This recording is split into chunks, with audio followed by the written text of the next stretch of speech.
objet nombre SCP-22. La morgue. Classe Euclide.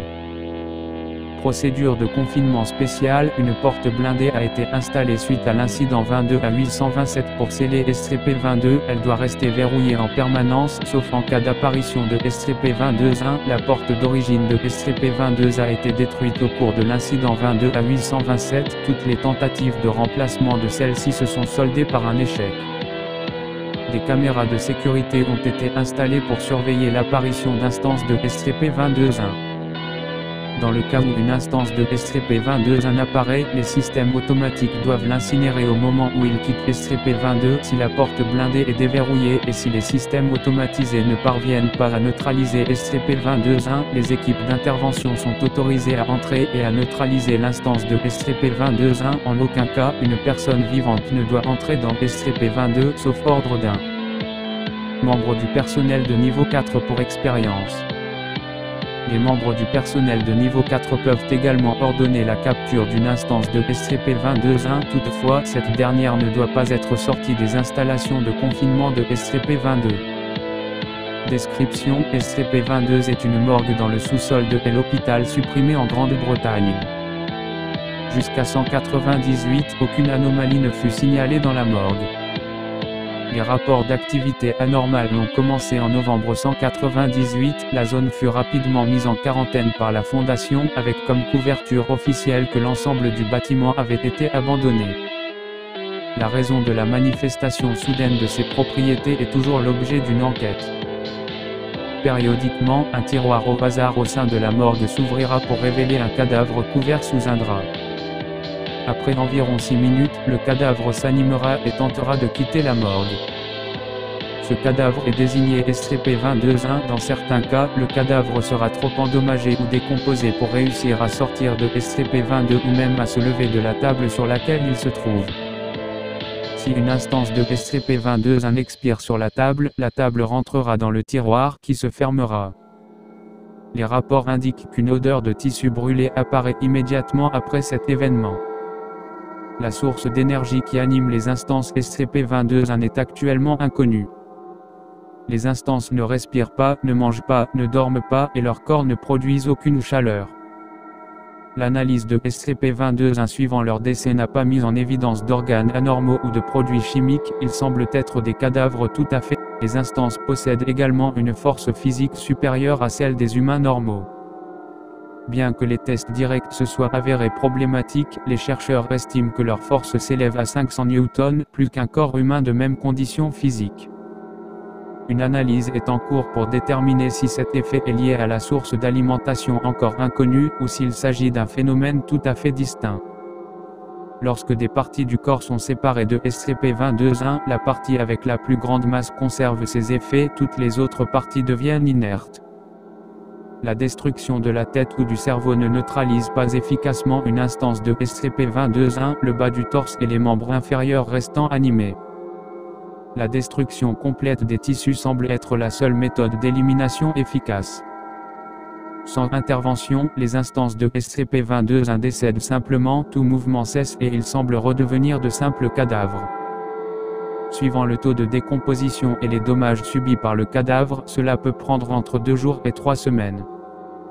L'enquête a révélé que les corps des instances de SCP-22-1 correspondent à la description de cadavres volés dans des morgues à travers le pays.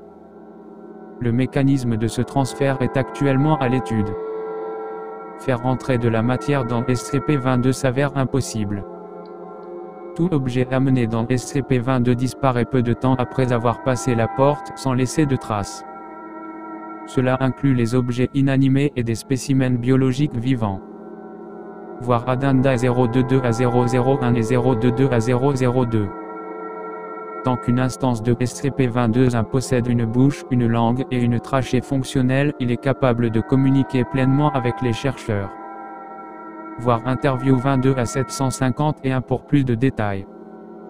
Addendum 022 à 001, une demande a été soumise afin de créer une nouvelle entrée à SCP-22 en enlevant une partie du mur sud. Demande en attente d'approbation.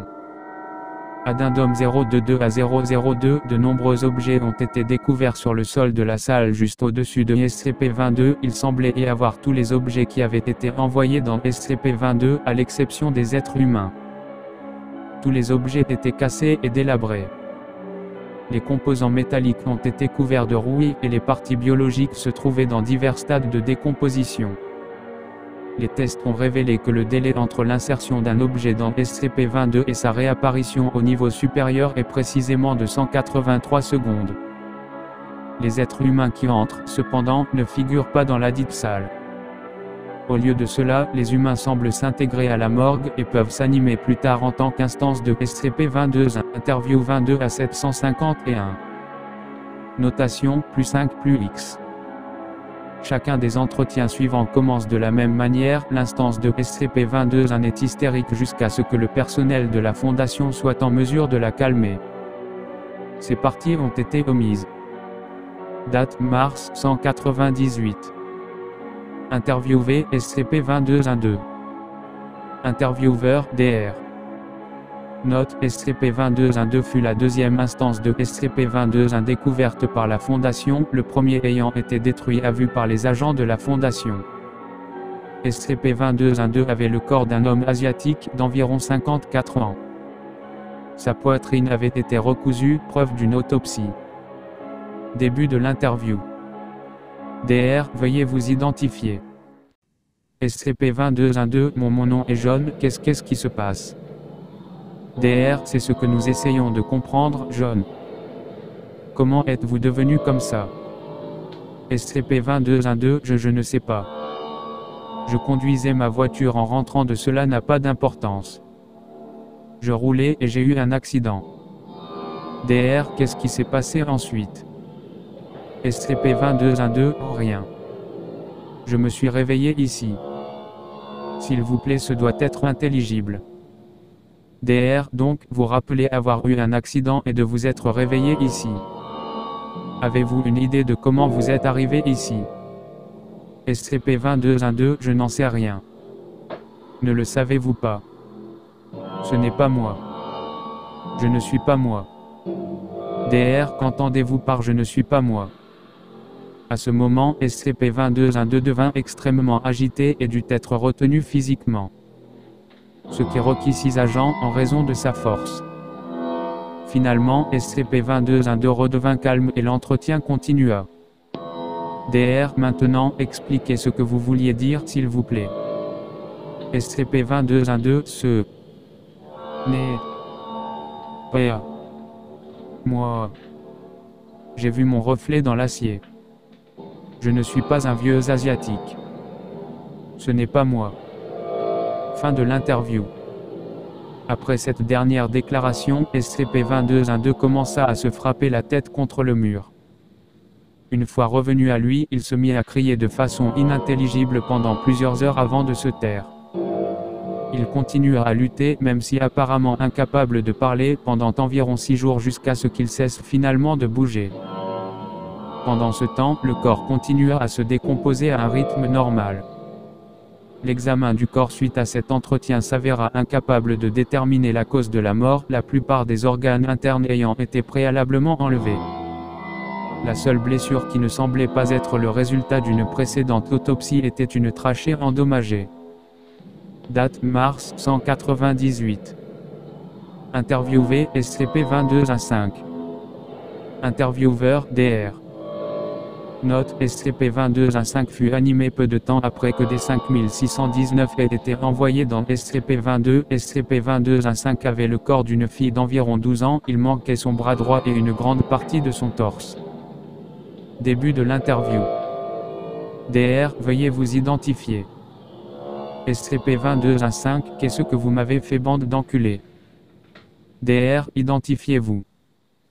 SCP-22-5 Qu'est-ce que vous m'avez fait? Dr. Nous n'avons rien fait. Maintenant s'il vous plaît, indiquez votre nom. SCP-22-5 Vous savez qui je suis, putain. Dr. Rafraîchissez-moi la mémoire, s'il vous plaît. SCP-22-5 Ne me dites pas que vous m'avez oublié, Dr. Trou du cul. Dr. Vous êtes des 5619. SCP-2215 dans sa peau. Et pour votre information, crétin, mon nom est supprimé. Maintenant, rends-moi comme avant, sale file de pute. Rends-moi comme avant, bordel. Fin de l'interview. À ce stade, le DR posa à SCP-2215 plusieurs questions afin de vérifier son identité. Bien que l'identité de D5619 fût confirmée, aucune autre information utile ne fut acquise. SCP-2215 a été maintenu dans une cellule de détention jusqu'à sa mort 2 jours plus tard.